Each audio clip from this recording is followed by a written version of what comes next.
അസ്സലാമു അലൈക്കും വറഹ്മത്തുള്ളാഹി. എല്ലാ പ്രിയപ്പെട്ട കൂട്ടുകാർക്കും നമ്മുടെ പുതിയൊരു വീഡിയോയിലേക്ക് സ്വാഗതം. 2ാം ക്ലാസ്സിലെ ചക്കരമക്കളെ, എങ്ങനെയുണ്ടായിരുന്നു പരീക്ഷ? നമ്മൾ പറഞ്ഞിരിക്കുന്ന ഏകദേശം കാര്യങ്ങളൊക്കെ പരീക്ഷയ്ക്ക് ഇമ്പോർട്ടൻറ്റ് പാർട്സ് എന്നൊക്കെ വന്നിട്ടുണ്ടായിരുന്നോ? ഇല്ലേ? അപ്പോൾ ലൈക്ക് ചെയ്യാൻ മറന്നുകൊണ്ട. ഇഷ്ടപ്പെട്ടിട്ടുണ്ടെങ്കിൽ ലൈക്ക് ചെയ്യണം, ഷെയർ ചെയ്യണം, നിങ്ങളെ കൂട്ടുകാർക്കൊക്കെ അയച്ചു കൊടുക്കണം. നാളെ വരുന്ന പരീക്ഷകളുടെ ഇമ്പോർട്ടൻറ്റ് പാർട്സ്, അതേപോലെ തന്നെ ക്വസ്റ്റ്യൻ പേപ്പർ കാര്യങ്ങളൊക്കെ നമ്മൾ ചെയ്തിട്ടുണ്ട്. അതൊക്കെ കണ്ട് സെറ്റാക്കി പോയിട്ട് പരീക്ഷ ചെയ്തിട്ട് അടിപൊളിയായിട്ട് എല്ലാവരും ഉഷാറാക്കണം നമുക്ക്. ഓക്കെ, റെഡി, സെറ്റാണോ? നമ്മൾ നേരെ പോവുകയാണ്. നമ്മൾ ചോദ്യങ്ങൾ നോക്കാൻ വേണ്ടി പോവുകയാണടാ. ഒന്നാമത്തെ ചോദ്യം, മറിയം 2ാം ക്ലാസ്സിലെ വിദ്യാർത്ഥിയാണ്. അവളുടെ വീട്ടിൽ മനോഹരമായ ഒരു പൂന്തോട്ടമുണ്ട്. തോട്ടം പരിപാലിക്കുന്നതിനിടയിൽ റോസാപ്പൂവിലിരുന്ന് തേൻ നുകരുന്ന പൂമ്പാറ്റയെ അവൾ കൗതുകത്തോടെ നോക്കി. ചിത്രം വരച്ച് കളർ നൽകാൻ നമുക്ക് അവരെ സഹായിക്കാം. അപ്പൊ നോക്കൂ, അസ്റഖ്, പൂമ്പാറ്റന്റെ വിങ്സിന് നമ്മൾ അസ്റഖ് കളർ, ബ്ലൂ കളർ കൊടുക്കുന്നു. അതേപോലെ തന്നെ പൂമ്പാറ്റന്റെ ഉടലിന് നമ്മൾ ഏത് കളർ കൊടുക്കുന്നു? മഞ്ഞ കളർ, യെല്ലോ കൊടുക്കുന്നു. അതേപോലെ തന്നെ എടാ മക്കളെ, നമ്മൾ പോകുകയാണ്. എങ്ങോട്ടാണ് പോകുന്നത്? കളർ കൊടുക്കാൻ പോവുകയാണ്. ആ ചിത്രത്തിൽ കാണുന്ന പൂവിന് നമ്മൾ റെഡ് കളർ, അഹ്മർ കളർ, ചുവപ്പ് കളർ അല്ലേ?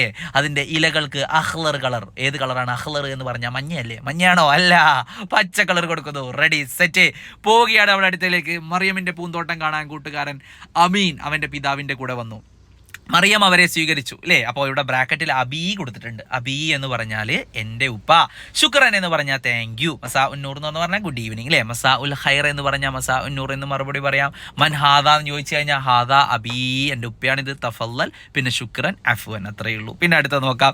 മറിയമിന് അവളുടെ തോട്ടത്തിൽ ധാരാളം കൂട്ടുകാരുണ്ടായിരുന്നു. മറിയം അമീനിന് കൂട്ടുകാരെ ഓരോരുത്തരായി പരിചയപ്പെടുത്തി. അവർ ആരൊക്കെയാണെന്ന് നമുക്ക് കണ്ടെത്താം. ഹയ്യ നുക്മിൽ അല്ലേ? ഇവിടെ നോക്കൂ, ഇവിടെ ഒന്നാമതായിട്ട് സിഞ്ചാബ്, പിന്നെ ബബ്ആ, ലഖ്ലഖ്, ഉറാബ്, കെൽബ്, ഖിർദ്. ഇങ്ങനെ നമ്മൾ എഴുതി കൊടുക്കുക. ഉഷാറായിട്ട് സെറ്റാണോ? എന്തൊരു ഈസി. അത് കഴിഞ്ഞിട്ട് അടുത്ത നോക്ക്, കൂട്ടി എഴുതുക. ഖിർദ്, ബബ്ആ, സിഞ്ചാബ്, കെൽബ്, ഉറാബ്, ലഖ്ലഖ്. അത് കഴിഞ്ഞ് നേരെ വീട്ടിലെത്തിയ അമീൻ കൂട്ടുകാരിയുടെ തോട്ടത്തെക്കുറിച്ച് എഴുതി നോക്കി. നമുക്ക് അവനെ സഹായിക്കാം. ഹയ്യ നക്തുബ് അല്ലേ? നമുക്ക് നോക്കാം. ഇവിടെ ഹാദാ ബുസ്താൻ അല്ലേ? ഫിൽ ബുസ്താനി ഫറാഷ, ഫിൽ ബുസ്താനി അസ്ഹാറുൻ, ഫിൽ ബുസ്താനി ഖിർദുൻ, ഫിൽ ബുസ്താനി ബത്തത്തുൻ, ഫിൽ ബുസ്താനി അർനബുൻ, ഫിൽ ബുസ്താനി വർദുൻ, ഫിൽ ബുസ്താനി സമ്പഖുൻ, ഫിൽ ബുസ്താനി സിഞ്ചാബുൻ, ഫിൽ ബുസ്താനി ഉഷുൻ, ഫിൽ ബുസ്താനി ബബ്ആഉൻ, ഫിൽ ബുസ്താനി ബൈത്തുൻ, ഫിൽ ബുസ്താനി ഷജറത്തുൻ. ഇതൊക്കെ നമുക്ക് എഴുതി കൊടുക്കാം. ഇതൊക്കെ ഇതിലുള്ളതാ അല്ലേ? ശരി, കഴിഞ്ഞ അടുത്തയിലേക്ക് പോവാണ്. മറിയമിന്റെ തോട്ടത്തിൽ കണ്ട കാഴ്ചയെ കുറിച്ച് നമുക്കൊന്ന് പാടി നോക്കാം. ഐനൽ ബത്വ അഹ്ബാബി തഹ്ത ഷജറ അഹ്ബാബി. നമ്മൾ പഠിച്ചത് ഏതൊക്കെയാ? തെഹ്ത, ഫൗക, ഫി അല്ലേ? ഫൗക എന്ന് പറഞ്ഞാൽ മുകളിൽ, തെഹ്ത എന്ന് പറഞ്ഞാൽ താഴെ, ഫി എന്ന് പറഞ്ഞാൽ ഫിൽ ബുസ്താൻ അല്ലേ? തോട്ടത്തിൽ എന്നൊക്കെ പറയുന്നത് പോലെ അല്ലേ? നോക്കാം നമുക്ക്. ഐനൽ ലഖ്ലഖ് അഹ്ബാബി. അപ്പോൾ പറയാം ഫൗഖൽ ബൈത്ത് അഹ്ബാബി അല്ലേ? ഇനിയോ ഐനൽ കൽബു അഹ്ബാബി തഹ്ത ഷജറ. ഇവിടെ ബൈത്ത് എന്നാണ് എഴുതിയത്, തെറ്റാണ്.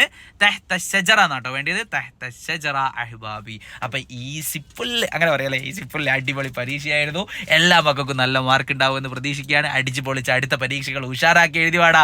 അപ്പോൾ അടുത്ത നല്ലൊരു വീഡിയോ ആയിട്ട് നമുക്ക് വീണ്ടും കാണാം. അതുവരേക്കും പിന്നെ ലൈക്ക്, സബ്സ്ക്രൈബ്, ഷെയർ ഒന്നും ചെയ്യാൻ മറക്കണ്ട. നമുക്ക് വീണ്ടും കാണാം. അതുവരേക്കും എല്ലാ മക്കൾക്കും ബൈ ബൈ, ടാറ്റാ.